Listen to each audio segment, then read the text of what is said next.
हर हर महादेव दोस्तों, मंदिरों की पावन धरा भारत में आज हम आपको सुनाते हैं झारखंड के देवघर में जहां स्थित है बाबा बैद्यनाथ धाम। अब ये तो हम सभी जानते हैं कि द्वादश ज्योतिर्लिंगों में से यह एक है। इसके अलावा यह एक प्रमुख शक्तिपीठ भी है, क्योंकि माना जाता है कि यहाँ माता सती का हृदय गिरा था। भगवान शिव और देवी पार्वती दोनों की उपस्थिति इस तीर्थ स्थल को और भी महत्वपूर्ण बनाती है। भगवान शिव को समर्पित यह तीर्थ स्थल लाखों श्रद्धालुओं को अपनी ओर खींचता है। लेकिन क्या आप जानते हैं कि बैद्यनाथ ज्योतिर्लिंग एक शमशान घाट भूमि पर स्थित है? आपने बिल्कुल सही सुना है।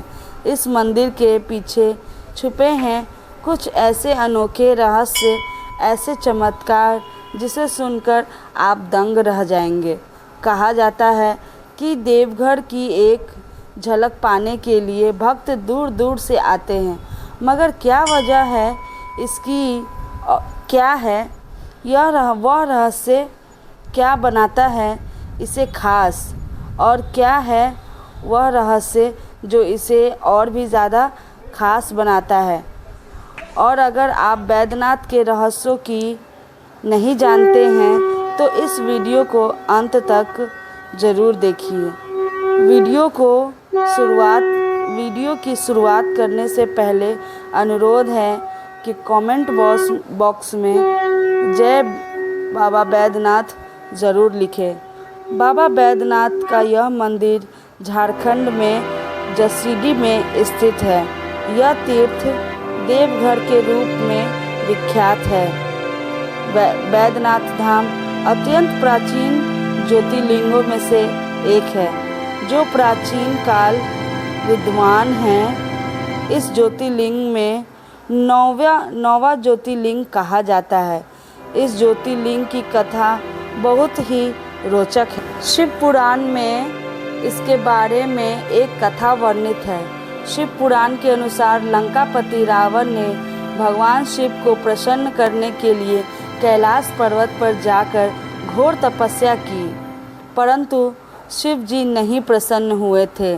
तो उसने एक एक करके अपने सर को काटकर शिवलिंग पर चढ़ाना शुरू किया।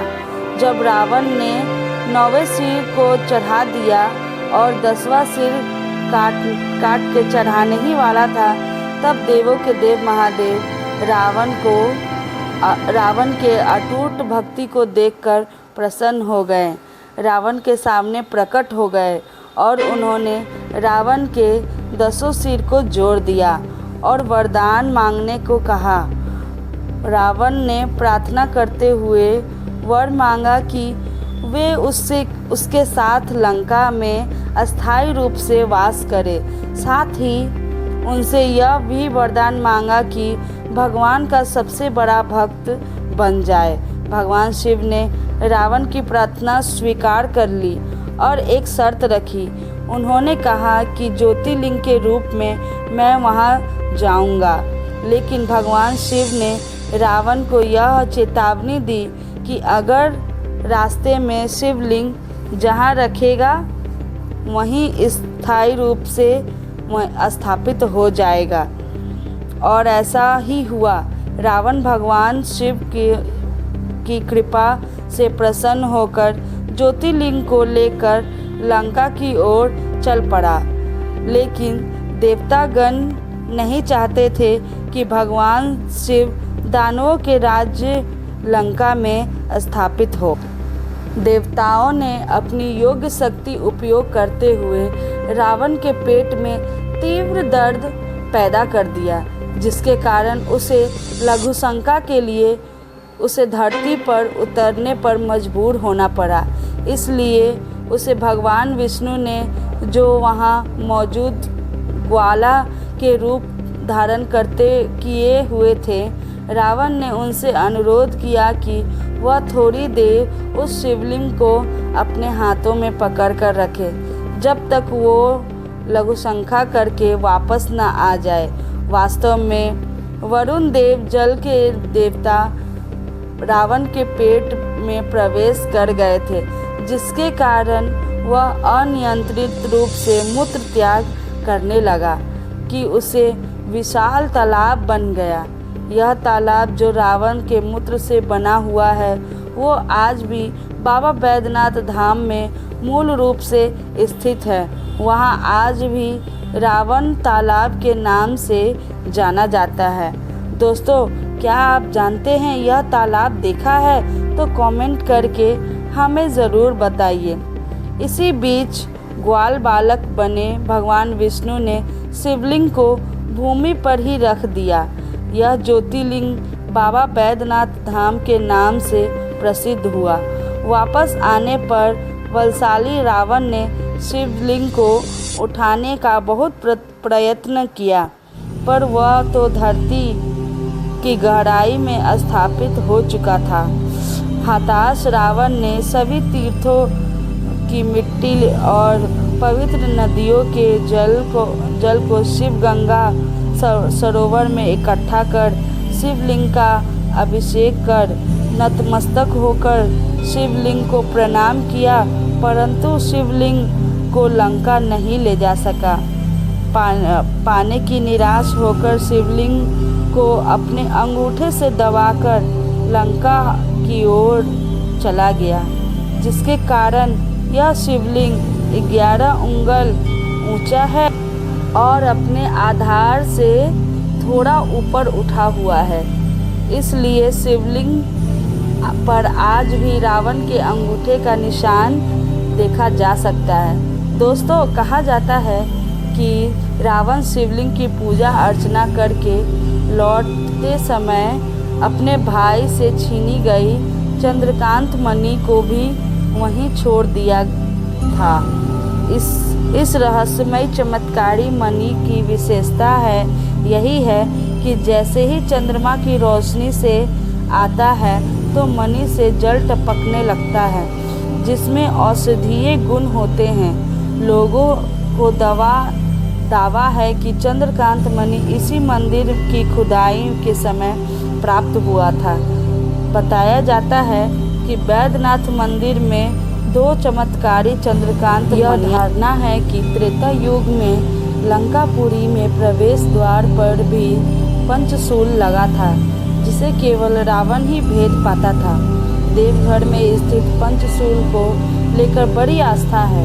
उनका मानना है कि इसी पंचशूल के अद्भुत प्रभाव के कारण सदियों से प्राकृतिक आपदाओं से सुरक्षित है। दोस्तों, आपको जान सकते हैं, जानकर हैरानी होगी कि यह ज्योतिर्लिंग एक शमशान घाट पर स्थित है, जहां वर्तमान में बैद्यनाथ शिवलिंग स्थापित है। वह स्थान कभी शमशान घाट हुआ करता था। पद्म पुराण और शिव पुराण में वर्णित है कि भगवान विष्णु ने छल से रावण से शिवलिंग प्राप्त कर लिया था और वहां स्थापित कर दिया था, जबकि भगवान श्री हरि ने रावण को वर्तमान मंदिर से 6 किलोमीटर दूर हरला जोड़ी स्थान से लिया था। लेकिन शिवलिंग को स्थापित क्यों नहीं किया गया, इसके पीछे एक अद्भुत कथा है। जो पौराणिक कथा के अनुसार राजा दक्ष प्रजापति ने यज्ञ किया, जिसमें उन्होंने अपने दामाद भगवान शिव को आमंत्रित नहीं किया।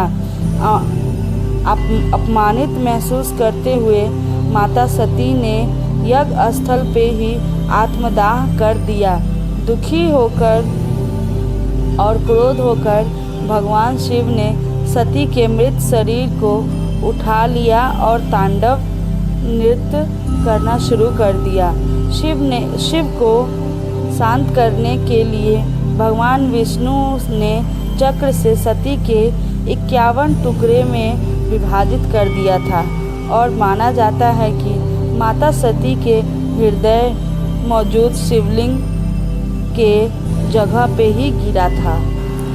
जब माता सती के भगवान विष्णु ने हृदय के दाह संस्कार करना चाहा तो हृदय अग्नि में नहीं जला। तब आकाशवाणी हुआ कि माता सती का हृदय शिव बिन अधूरा है, इसे पूर्ण किया जाए। तो भगवान विष्णु ने शिवलिंग को माता सती के हृदय के ऊपर स्थापित कर दिया, जिसे रावणेश्वर हृदय पीठ बैद्यनाथ के नाम से भी पुकारा जाता है। दोस्तों, बैद्यनाथ नाम पर नाग मुकुट देवघर के जेल के कैदी द्वारा बनाया जाता है। यह सुनकर आपको जरूर आश्चर्य हुआ होगा कि नाग मुकुट बेलपत्र आदि से निर्मित होते हैं, उसे देवघर जेल के कैदियों द्वारा क्यों बनाया जाता है? यह परंपरा अंग्रेजों के समय से चला आ रहा है। जेल के अधिकारी बताते हैं कि एक बार अंग्रेज के बेटे की तबीयत बहुत बिगड़ गई थी और दवाओं का कोई असर नहीं हो पा रहा था। किसी ने उसे बैद्यनाथ में मुकुट चढ़ाने का सुझाव दिया। तब जेलर ने ऐसा किया। तब उसका पुत्र स्वस्थ हो गया। तब से जेलर ने कैदियों द्वारा बनाए गए नाग मुकुट मंदिर में भेजना शुरू कर दिए। इसके लिए जेल में विशेष कक्ष बनाया गया है, जिसे बाबा कक्ष कहा जाता है। नाग मुकुट बनने के बाद जेल के कर्मचारी बोल बम के नारे लगाते हुए जाते हैं। दोस्तों, क्या आप जानते हैं कांवड़ यात्रा की शुरुआत कैसे हुई थी? ऐसे तो सावन के महीने में अपने निश्चित रूप से शिव भक्तों को कांवड़ यात्रा करते हुए देखा होगा। आपके मन में यह प्रश्न जरूर उठा होगा कि इस पवित्र यात्रा की शुरुआत किसने और कब की थी। तो आइए दोस्तों, आज हम जानते हैं कि इसकी शुरुआत किसने और कब की थी। इस विषय में विद्वानों के भिन्न भिन्न मत हैं। कुछ लोगों का मानना है कि परशुराम पहले कांवड़िया, जबकि अन्य लोग का मानना है कि श्रवण कुमार पहले कांवड़िया थे। हालांकि बैद्यनाथ धाम में त्रेता युग में कांवड़िया का प्रमाण मिलता है। भगवान राम ने ही सुल्तानगंज से जल लाकर भगवान शिव का अभिषेक किया था। उन्हें बैद्यनाथ के पहले कांवड़िया माना जाता है, इसलिए यह परंपरा आज भी चलती आ रही है। कुछ विद्वानों का मानना है कि समुद्र मंथन से निकले विष के सेवन से भगवान शिव व्याकुल हो गए थे, इसलिए सभी देवताओं और दानवों ने भगवान शिव पर गंगा जल से अभिषेक किया था। इसी घटना को कांवड़ यात्रा माना जाता है। दोस्तों, बैद्यनाथ धाम कुष्ठ रोग से मुक्ति के लिए अत्यंत महत्वपूर्ण माना जाता है। मंदिरों से कुछ दूर एक तालाब स्थित है, जिसमें लोग कुष्ठ रोग से मुक्त होने की कामना लेकर स्नान करते हैं। बाबा बैद्यनाथ धाम को मनोकामना तीर्थ भी माना जाता है, क्योंकि यहाँ 12 ज्योतिर्लिंगों में से एक ज्योतिर्लिंग है और साथ ही साथ माता पार्वती की शक्ति भी है। बाबा बैद्यनाथ धाम से करीब 100 किलोमीटर दूर सुल्तानगंज से ऐसी मान्यता है गंगा बहती है। यहाँ से जल लाकर बैद्यनाथ धाम में चढ़ाया जाता है। यहाँ का जल भगवान शिव पे चढ़ाने से मनवांछित मनोकामना पूरी होती है। दोस्तों, ये जानकारी अच्छी लगी हो तो वीडियो को लाइक करके कमेंट में जय बाबा बैद्यनाथ ज़रूर लिखें और ऐसी ही जानकारी पाते रहने के लिए हमारे चैनल को सब्सक्राइब करके बेल आइकन को दबा दीजिए। मिलते हैं अगले एक और दिलचस्प कहानियों के साथ। तब तक